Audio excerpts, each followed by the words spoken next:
moving on and into Arsenal. The first deal I think a lot of our viewers will want to get your insight on is Zubimendi to Arsenal. What of these rumours from Spain that there was a phone call and Madrid have turned his head and things are going to happen? What's your understanding, Sammy, of the latest in relation to Zubimendi becoming an Arsenal player?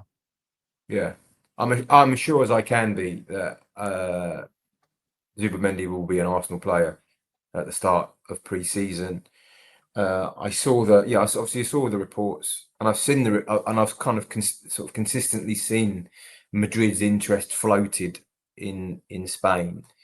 But what I can say for absolutely certain is Arsenal are preparing for Martin Zubimendi to arrive in time for pre-season.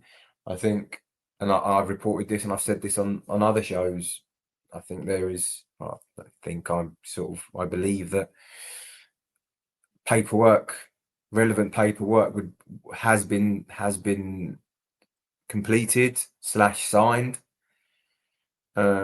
which would then make it very difficult for that move not to happen, and it would take Zubimendi to renege, I think, contractually on those agreements for it not to happen.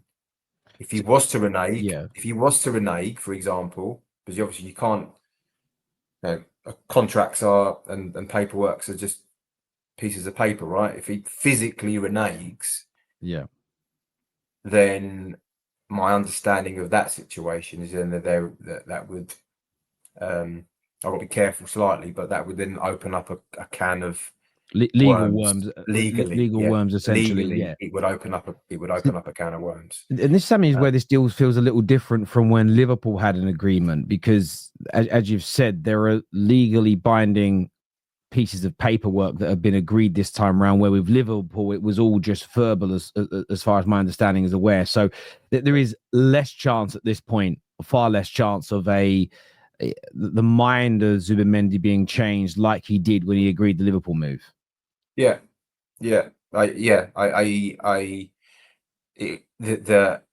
that information is correct about the paperwork, and I'm confident enough to say it on here now, so I'm pretty confident that information is correct. If that paperwork has been completed and has been kind of rubber stamped and ratified, then it would be almost a breach of those conditions for him to then renege on not going to Arsenal and either staying at Sociedad or going to Madrid. I just can't see that situation. Not that I know Martin Zubimendi, but I just don't see how that situation is feasible. Well, do you know what it is? Like, we see some of the press in Spain saying it, and I'm very much doing the job that I do in the fan space. I don't disregard any media outlet and go, absolute lies, no way that's true. I've learned not to do that, because I remember when Nuno Santos went to Spurs. I know Nuno because I used to be in private banking and he was one of my clients, right? So I knew him through that. And I remember the news came through, and it was a very random Turkish media outlet that reported on it, and it went viral. I remember texting him going, "Is this true?" And he just sent back smiling emojis, and I thought, "Oh, okay, it might be true." And then it broke, and then it went out there, and that was a moment where I realized I'm not just going to discount a journalist or a newspaper because they seem to have a bias towards a certain club. And the reason why this Turkish paper picked it up is I didn't realize at the time he was heavily linked to the Galatasaray job, so therefore their journalists were doing their digging, so it ended up making more sense than just some random article. But what I would say about the Zubimendi deal is, barring the media outlets close to Madrid, nowhere else is reporting about a U-turn, this phone call, or anything else. So I understand why you feel confident, and my message to Arsenal fans has just been, try and stay as patient as you can. I know they want him over the line, they want to see the shirt being held. Do you have any idea of when the medical might be? Have you heard anything around sort of timelines between now and when that will happen? So there is so that process in terms of booking in that medical has started. I think they're in dialogue with trying to book that in, and they have been for a number of weeks. Because from what I understand, I actually reported something similar maybe 2 or 3 weeks ago. They wanted to get the Nations League games out of the way first, which they've been done now. The international break is over, so the focus now will be getting him over to do that ahead of pre-season so that he can sign. There is some talk, and I had a conversation about this with a contact on Monday, that Sociedad would like the deal done in July.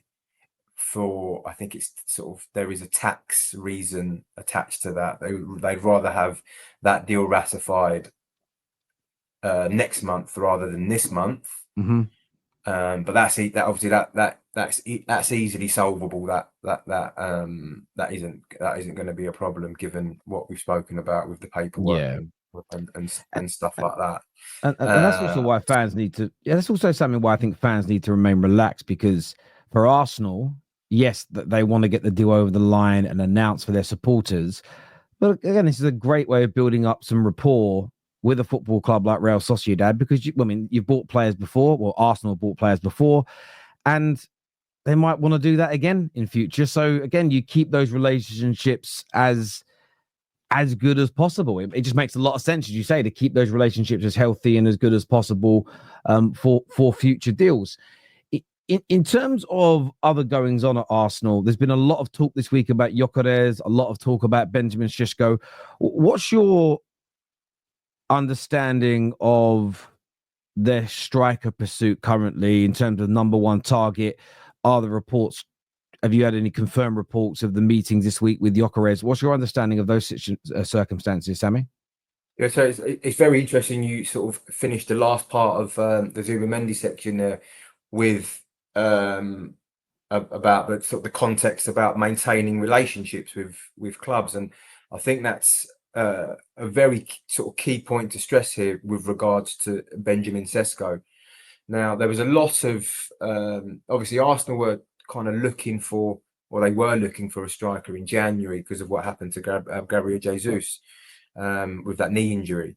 And I think a lot of fans there was a frustration that they didn't just slap a load of money in the table in January to make a bid for Šeško in the January window to bring that deal forward.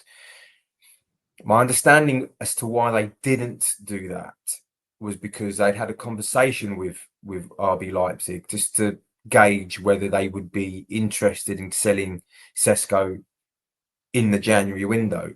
And it was an unequivocal no. He's not for sale at any price. We want him here until the summer. You know, having that wouldn't have prevented Arsenal from making an offer. But what they didn't want to do is antagonize RB Leipzig ahead of the summer when they knew they would, again, if they couldn't get Šeško in January, which was very, very unlikely. They didn't want to just to make a bid for him and then antagonize RB Leipzig, which would then impact on their discussions with them in the summer. And it's no secret at the moment, is it, that RB Leipzig and Arsenal are in discussions over a potential move for Benjamin Šeško ahead of next season. With regards to that, I think those discussions are still very amicable. They're ongoing. I know there's been a lot of talk about those, about them closing in on an agreement. I think I don't know if I genuinely don't know, and I've not had verified that they're that close. The last check I made, I have to say, was a week ago. It was last Friday, and my information then was, yes, there's been discussions, but we're not particularly close to an agreement. But I think there is big. I think that there is big backing at Arsenal behind the scenes from very influential people for them to do that Šeško deal. That's not to say that they will do it, because the numbers have to be right, and that's where they are at the moment. but if they can't strike a deal with Benjamin Sesko, provided he's still available, I think they know that they can probably do a deal with Sporting for Victor Gyökeres. In terms of Gyökeres, is he 26, 27? Yeah, 27 Gyökeres, yeah. 27. Yeah, in terms of how I know sort of how Arsenal operate, that might just be a smidgen over in terms of age, over what they would prefer to pay with that kind of money for a player of that expense, because you're then looking at dead money, aren't you? There's probably there's no realistic possibility of getting a big chunk of that money back, because once you reach 28, 29, you're sort of, as everyone knows, your value as a player goes down quite significantly. So to answer your question, is there a preferred candidate? I think if I was a betting man, I would say that Sesko is a tad ahead in the thinking of everyone at Arsenal, but that isn't to say we should discount someone like Victor Gyökeres, or even beyond that, maybe even like an Ollie Watkins, who will be available for far less than both Sesko and Gyökeres. But obviously there's the age thing there again, with the profile of age and the sell on and the resale value and that kind of stuff. So yeah, I think there is still work to be done from Arsenal's end to establish which one they are going to go for. I think it will be Sesko, but yeah, I couldn't sit here confidently and tell you absolutely the one that they are going to sign, because there's a lot of variables there is, and I think we shouldn't also forget. Yeah, sorry, go on, Terry.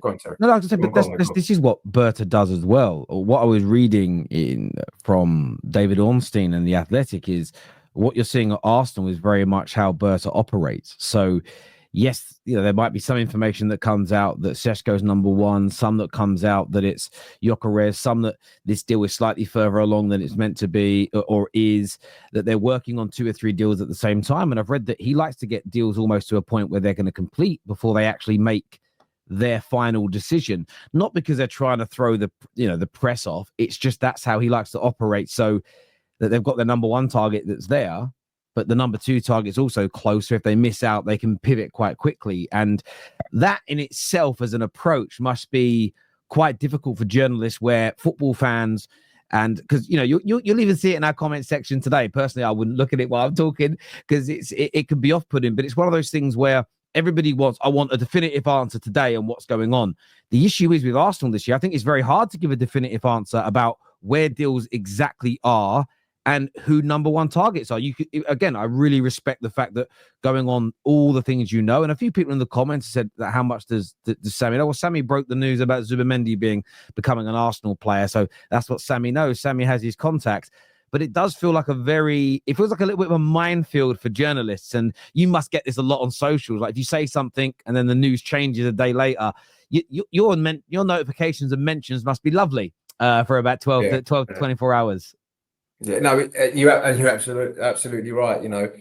When you get something wrong, Twitter users are very quickly to remind you that you're, to use an expression, you're in the mud. Your reputation's in the mud is one I get a lot, which is why I guess journalists have to be careful with what they report, because their reputations hinge on that. Like I've come on now and sort of given you an overview of where I believe the Arsenal striker situation is, but I haven't written that yet, if I'm honest. Or I haven't written that because I know that once you report that and that's out in the public domain, people will use that as a stick to beat you with if it doesn't, if it doesn't come off. Yeah. So you just end up keeping your powder dry. and not doing anything.